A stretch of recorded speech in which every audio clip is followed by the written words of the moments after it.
I learned two things in a call center. Every word can be weaponized, and every weapon can be disarmed with receipts. I was in my mid-20s, freshly promoted from chat support to the phone floor at Larkspur Relay Services, the kind of corporate call center that smelled like printer toner and ambition.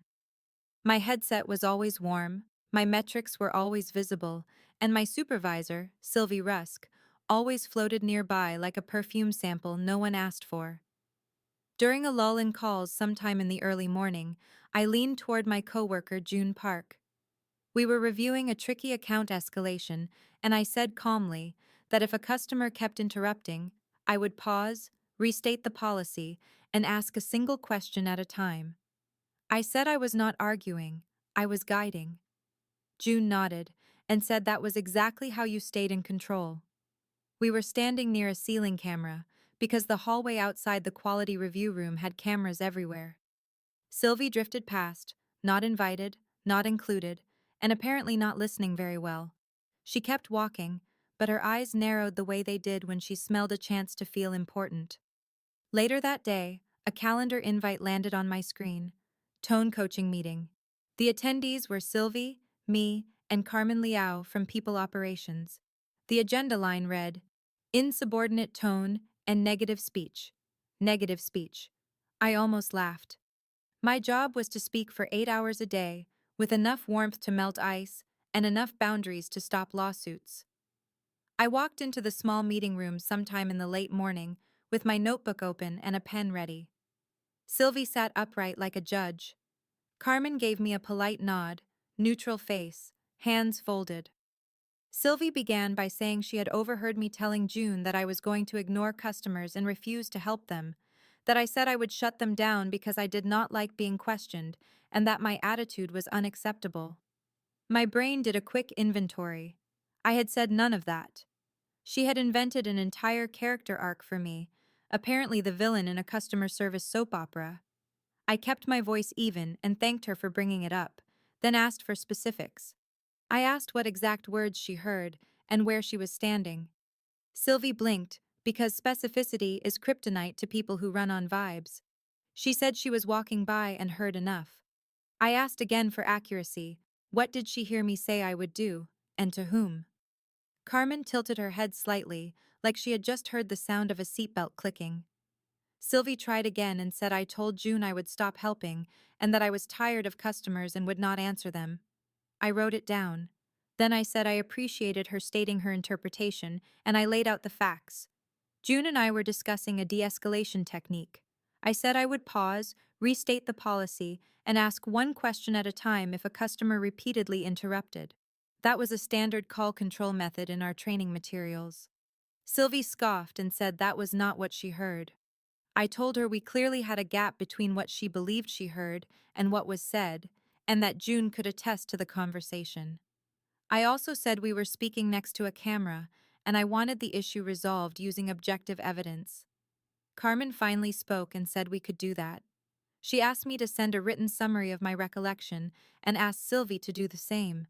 She said she would check whether the camera had audio and pull the relevant training references. I left the room with my pulse steady and my plan forming. Revenge does not have to be loud. It can be methodical, documented, and signed with a polite closing line.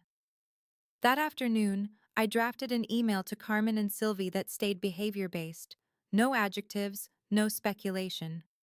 I included the location, the topic, the exact sentence I had said, and the business purpose. I attached the call control section from the training guide and asked them to confirm expectations for future coaching conversations, specific quotes, observed behaviors, and written follow-up. Sometime later, Carmen replied with a short acknowledgement. Sylvie replied with nothing, which is a corporate dialect meaning she was angry but could not find a safe sentence. I did not wait for her to find one. I opened my work journal, a simple spreadsheet I kept for my own sanity with date, incident, witnesses, and documents. I called it my career ledger because call centers love metrics, so I gave myself metrics. I logged the allegation, the meeting, my request for specifics, the witness, and the camera. I gathered corroboration while it was fresh. During a break sometime in the afternoon, I asked June if she would be comfortable confirming what was said if People Ops asked. June said absolutely, and also that we were right under the hallway camera, so Sylvie was bold for someone who forgot the ceiling existed. I told June to save her recollection in her own words. Independent notes matter. Then I reviewed the employee handbook and my offer letter, not because I wanted a courtroom fantasy, but because understanding process is how you stay calm.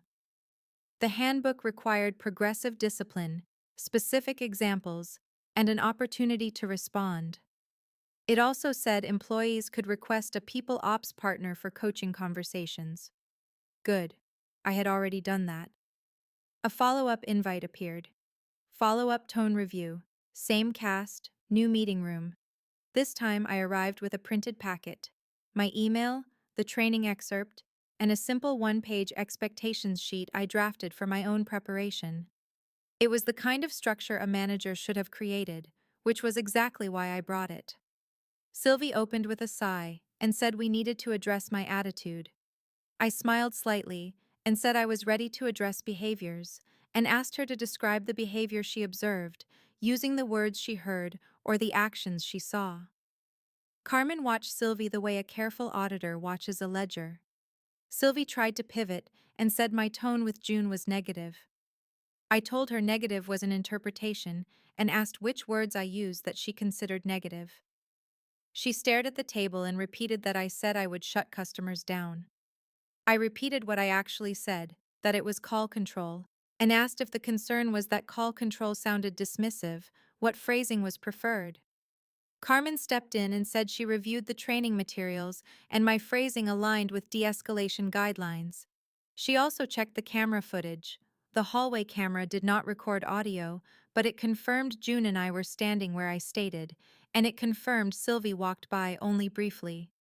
Carmen said that given the lack of specific evidence of misconduct, they would not proceed with formal coaching, and that if Sylvie had feedback in the future, it needed to include the exact behavior and be documented promptly.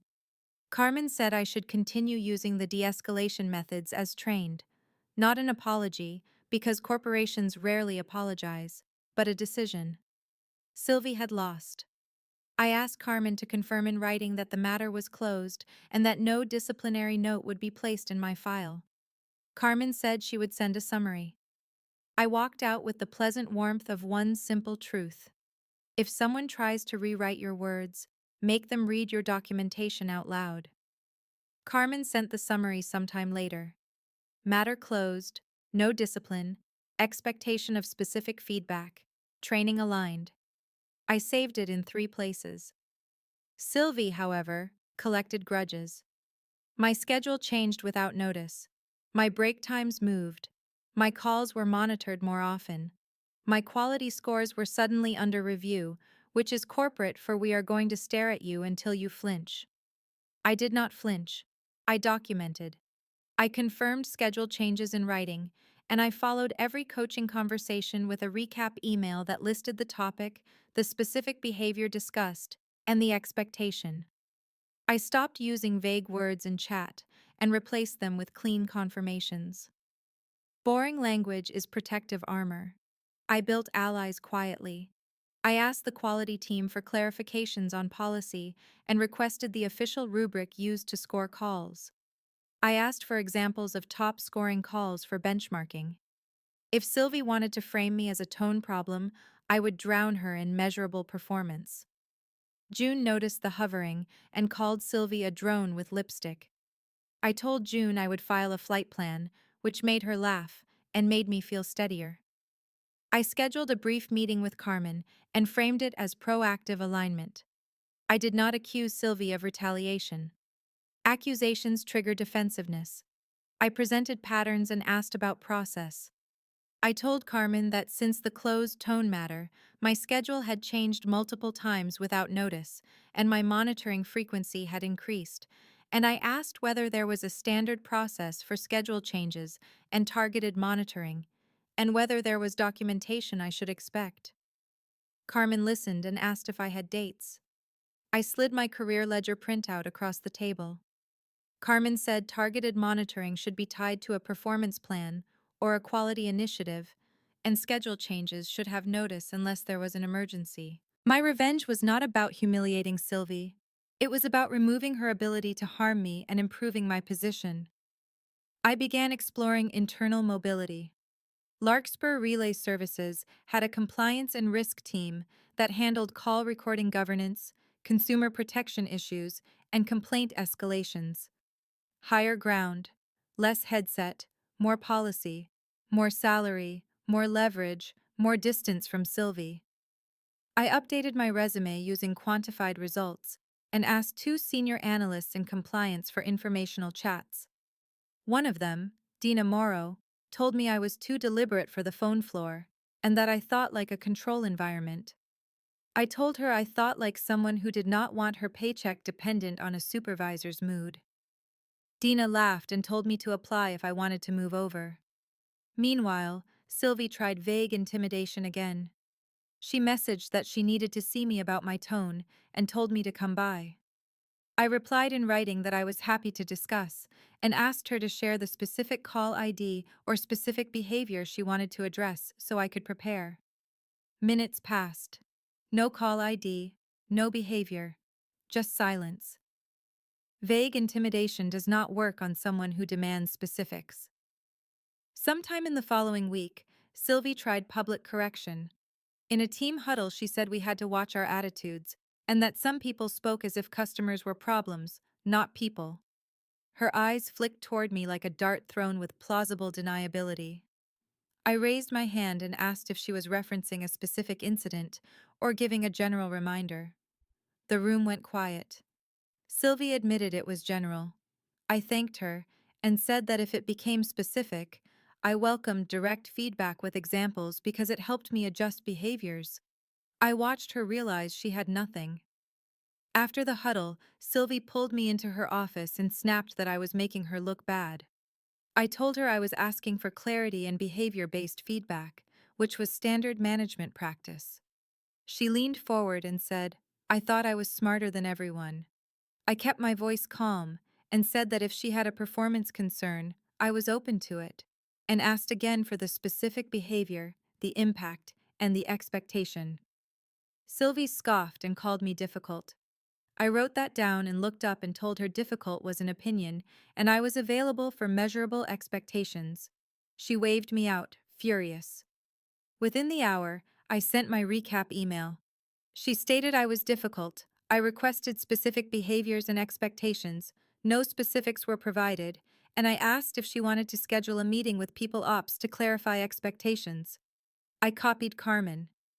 Now Sylvie was not just annoyed, she was cornered. Carmen asked me to meet and said Sylvie felt I was challenging her authority. I told Carmen I was challenging vagueness, and that authority that could not handle questions was not authority, it was insecurity. Carmen asked what outcome I wanted. That question is everything. I said I wanted clear expectations, behavior-based feedback, no retaliation for participating in a closed people ops matter, and the ability to keep doing my job well. Carmen said she could set a structure and require that future coaching include written examples, and she would remind Sylvie of retaliation policy. Then I applied for the compliance analyst role. I did not mention Sylvie in my application. I highlighted process thinking, documentation habits, comfort with policy, and performance results. Dina interviewed me and asked how I handled conflict. I told her I treated conflict like a contract: define the issue, request specifics, align on expectations, document the agreement, and escalate through the proper channel if someone refused clarity. I told her I did not argue feelings, I managed facts. Dina nodded and said that was exactly what they did. A few days later, she told me I had the role. When the transfer notice went through, Sylvie called me into her office and said, clipped, that I was leaving and it was convenient. I smiled, clean and controlled, and said I was advancing, and thanked her for her leadership during my time on the team. She stared at me, realizing she could not punish me anymore. That was the moment revenge became emotionally satisfying, not because she suffered, but because she no longer had access to me. On my last day on the phone floor, I walked past the hallway camera where the mess began and looked up at it. June hugged me near the break area and said I escaped the lipstick drone. I told her I did not escape, I transferred with documentation. I told her to start a ledger, save her emails, ask for specifics, and never let someone define her tone without defining her words. My new role in compliance felt like stepping into a clearer world. Instead of handling one call at a time, I handled patterns. I reviewed complaint logs, audited call controls, and helped design scripts that reduced consumer risk. Sometime into the role, a case crossed my desk. A pattern of manager complaints about tone from Sylvie team, vague accusations with little documentation and rising turnover. I built an objective report with facts and recommended standardized coaching documentation, people ops involvement for repeated tone concerns, monitoring audits for disparate treatment, and manager training on behavior-based feedback. I sent it up through Dina and Carmen. Leadership implemented the controls. Sometime after, an internal announcement came through that Sylvie was moving to a non-supervisory role to focus on special projects. In corporate translation, she had been removed from the toy aisle for hitting kids with the blocks. June messaged and asked if I did that. I told her I did not do anything to Sylvie. I only did something for myself: clarity, documentation, and process. Then I added that I was a big fan of cameras, emails, and consequences. If you want the lesson without the bruises, it is simple. When someone accuses you, request specifics. Align on expectations. Keep everything behavior-based. Document it while it is fresh. Ask for the outcome you want. Build your exit strategy so your future does not depend on someone else rewriting your past. Revenge, at its best, is not destruction, it is promotion.